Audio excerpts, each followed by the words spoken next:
Today, we're going to dive into the psychology of something we all need to master: what you shouldn't say. Now, this isn't about being secretive or sneaky, not at all. It's about strategic silence. We're going to uncover why holding certain things back is actually crucial for protecting yourself and, believe it or not, for building your personal power. So let's get right into it. Oh, you know that feeling, right? That horrible, sinking sensation in your stomach, that little voice screaming, "Why did I just say that?" We've all been there. Psychologically, that feeling of oversharing isn't just regret.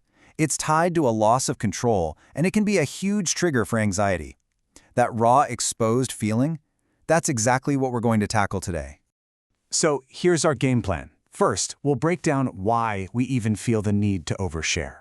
Then, we'll get into 5 critical vaults of information you need to learn to lock down: your big plans, your vulnerabilities, your relationships, and even your successes. And stick around, because at the end, we're going to talk about the ultimate reward, the quiet path to real power. Okay, let's start with the why.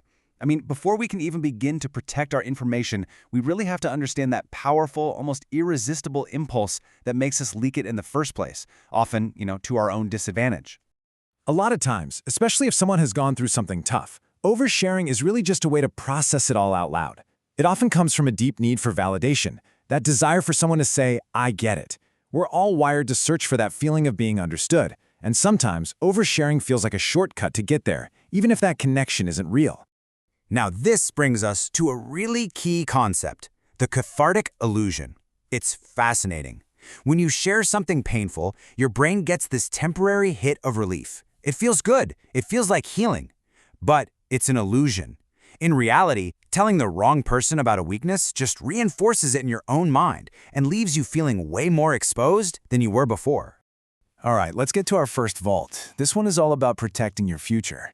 It's about shielding your ambitions, your big goals, and your unique capabilities from getting sabotaged before they even have a chance to get off the ground. This quote from Machiavelli just nails the strategic mindset we need. And he wasn't just talking about politics. He was talking about human nature. The most powerful people don't go around looking for applause for their plans. Nope, they move in silence and let their results do all the talking. So, how exactly does talking kill a goal? Well, it's a clever little psychological trap. You announce your big plan, right? Your brain releases dopamine, that feel-good chemical, and it tricks you into feeling like you've already done something amazing. Psychologists call this the intention-behavior gap. You get all the satisfaction without doing any of the work. Then your motivation just fizzles out. Plus, you've just invited everyone else's doubt and envy to the party, which is just poison for your ambition. And this is a really critical point to understand. When everybody knows everything you're capable of, they can stop seeing you and start seeing you as a resource, a tool.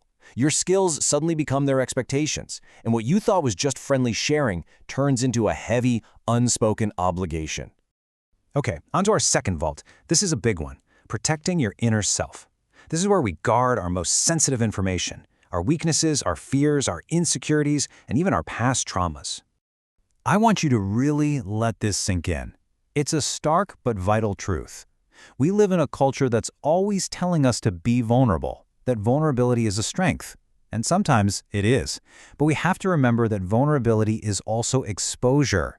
And exposing your weaknesses to the wrong people, that isn't bravery. It's just a risk. So why is it so risky? While people take mental notes, it's just human nature. Your deepest insecurities can and sometimes will be used as ammunition against you down the road. And here's a tough pill to swallow. It can even cause kind people to quietly lose a bit of respect for you. When you share what pushes your buttons, you're basically handing them your emotional remote control. Our third vault is all about protecting your connections. This means preserving the strength and integrity of your most important relationships by keeping private matters exactly that, private. You absolutely have to understand the difference between healthy sharing and destructive venting. They are not the same thing. See, healthy sharing is when you seek advice to find a solution. But destructive venting, that's just complaining to anyone who will listen, and it almost always leads to gossip and erodes trust. You might forgive your partner for what they did, but you can bet the person you vented to won't forget. Psychologists actually have a name for this destructive pattern: emotional triangulation. When you complain about your partner to a friend or family member, you're taking all that emotional energy that should be used to fix the problem with your partner, and you're redirecting it outwards. You're basically building a little alliance outside of your relationship, and that will always, always weaken the bond you're trying to protect. And now for our final vault, protecting your wins. This includes your money, your career achievements, and your moments of pure happiness. I know it sounds a little counterintuitive, but broadcasting your success can really backfire. Let's just compare the two approaches, side by side. When you announce all your wins, it often triggers social comparison and envy in others. Your success doesn't always inspire people. Sometimes it actually threatens them, and you can become a target for judgment. But when you build in silence, you earn genuine respect. You protect your peace. Your success is yours and yours alone. Talking about money, it just changes relationships. It's a fact.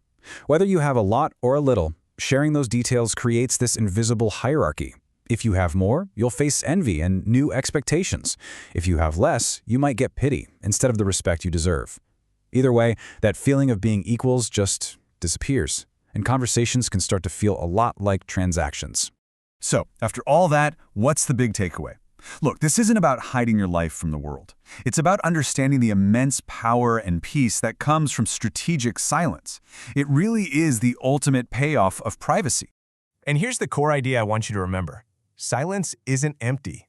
It's absolutely full of focus, of potential, and of power.